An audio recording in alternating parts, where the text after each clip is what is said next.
कुछ दिन पहले एक परिचित के घर गया था। जिस वक्त घर में मैं बैठा था, उनकी मेड घर की सफाई कर रही थी। मैं ड्राइंग रूम में बैठा था। मेरी परिचित फ़ोन पर किसी से बात कर रहे थे। उनकी पत्नी चाय बना रही थी। मेरी नज़र सामने वाले कमरे तक गई, जहाँ मेड फर्श पर पोंछा लगा रही थी। अचानक मेरे कानों में आवाज़ आई, बुढ़िया, अभी ज़मीन पर पोंछा लगाए, नीचे पाँव मत उतारना। मैं बार बार यही नहीं करती रहूँगी। मैंने अपनी परिचित से पूछा, माँ कमरे में है क्या? हाँ। जब तक चाय बन रही है मैं माँ से मिल लेता हूँ। हाँ, लेकिन रुकिए, अभी अभी शायद पोंछा लगा है, सूख जाए फिर जाइएगा। क्यों? गीला है तो मैट दोबारा लगाएगी, नहीं लगाएगी तो थोड़े निशान रह जाएंगे फर्श पर, क्या फ़र्क पड़ता है? परिचित थोड़ा हैरान हुए। भैया ऐसा क्यों कह रहे हैं? तब तक मैं कमरे में चला गया था, गीले फर्श पर पाँव के खूब निशान उकेरता हुआ। मैं माँ के पास गया। मैंने उनके पाँव छुए और फिर उनसे कहा कि चलिए आप भी ड्राइंग रूम में, वहाँ साथ बैठकर चाय पीते हैं। चाय बन रही है, भाभी रसोई में चाय बना रही है। मैंने इतना ही कहा था कि माँ एकदम घबरा गई। अरे नहीं, अभी फर्श पर पाँव नहीं रखना है, फर्श गीला है ना, मेरे पाँव के निशान पड़ जाएंगे। पाँव के निशान पड़ जाएंगे? वाह, फिर तो मैं उनकी तस्वीर उतार कर बड़ा करवा कर फ्रेम में लगवाऊंगा। आप चलिए तो सही। पर माँ बिस्तर से नीचे नहीं उतर रही थी। उन्होंने कहा कि तुम चाय पी लो बेटा। तब तक मेरे परिचित भी माँ के कमरे तक आ गए थे। उन्होंने मुझसे कहा कि माँ सुबह चाय पी चुकी है, आप आइए भैया। नहीं, माँ के साथ मैं यहीं कमरे में चाय पी लूँगा। चमकते हुए टाइल्स पर मेरे जूते के निशान बयान कर रहे थे कि मैंने जानबूझकर कुछ निशान छोड़े हैं। वो समझ नहीं पा रहे थे कि आखिर मैंने ऐसा किया ही क्यों। उन्होंने मुझसे तो कुछ नहीं कहा, लेकिन मेड को उन्होंने आवाज़ दी, बबीता ज़रा इधर आना, इधर भैया के पाँव के निशान पड़ गए हैं, उन्हें साफ़ कर देना। बबीता ने गीला पोछा फर्श पर लगाया।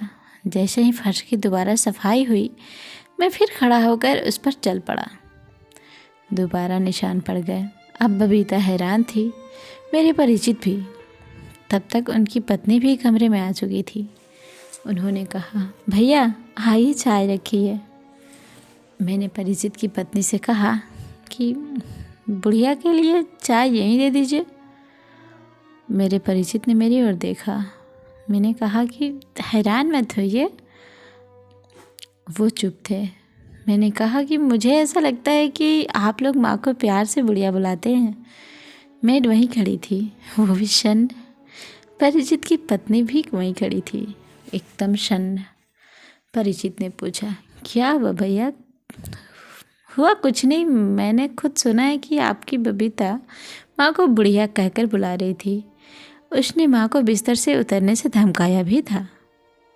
यकीनन काम वाली ने माँ को बुढ़िया पहली बार नहीं कहा होगा, बल्कि वह कह भी नहीं सकती उन्हें बुढ़िया। उसने सुना होगा बेटे के मुंह से, बहू के मुंह से, बिना सुने वो नहीं कह सकती थी। जाहिर है आप लोग प्यार से माँ को इसी नाम से बुलाते होंगे, तभी तो उसने कहा।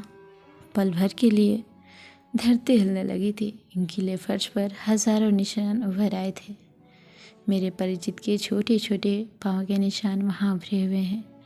बच्चा भाग रहा है, माँ खेल रही है। बच्चे के साथ साथ एक निशान, दो निशान, निशान ही निशान। माँ खुश हो रही है बेटे के पाँव देखकर, कह रही है देखो तो इसके पाँव के निशान। बेटा इधर से उधर दौड़ रहा था, दौड़ता जा रहा था पूरे घर में। बुढ़िया रो रही थी, बहू की आंखें झुकी हुई थी। बबीता भी चुप थी। भैया गलती हो गई, अब नहीं होगा ऐसा। भैया बहुत बड़ी भूल थी मेरी। मेरे परिचित अपनी आंखें पोंछ रहे थे। मैं तो चल पड़ा, सिर्फ इतना कहकर कि आंखें ही पहुंचनी चाहिए।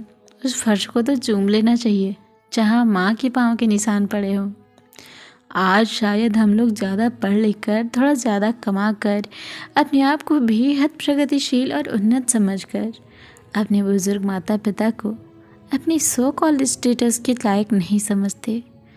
जब बच्चे छोटे होते हैं तब वो तो माँ बाप को बेइज्जती या बोझ महसूस नहीं होते, परंतु जब उन्हीं बच्चों को पढ़ा लिखा कर माँ बाप काबिल बना देते हैं तो वही काबिल बच्चे उन्हें अनपढ़, जाहिल और बेअदब समझना शुरू कर देते हैं। माँ बाप की कीमत जाननी है तो एक बार अनाथालय का चक्कर लगा आना। माँ बाप हैं तो दुनिया है, वरना तो सुनापन ज़िंदगी में वैसे भी बहुत है। सो फ्रेंड्स, आपको ये कहानी कैसी लगी हमें कमेंट करके ज़रूर बताएं। चैनल पर नए हैं तो प्लीज़ चैनल को सब्सक्राइब ज़रूर कर लें। मिलते हैं ऐसी किसी दूसरी कहानी में, तब तक के लिए नमस्कार, प्रणाम। अपना ख्याल रखें, अपनों का ख्याल रखें। Bye bye.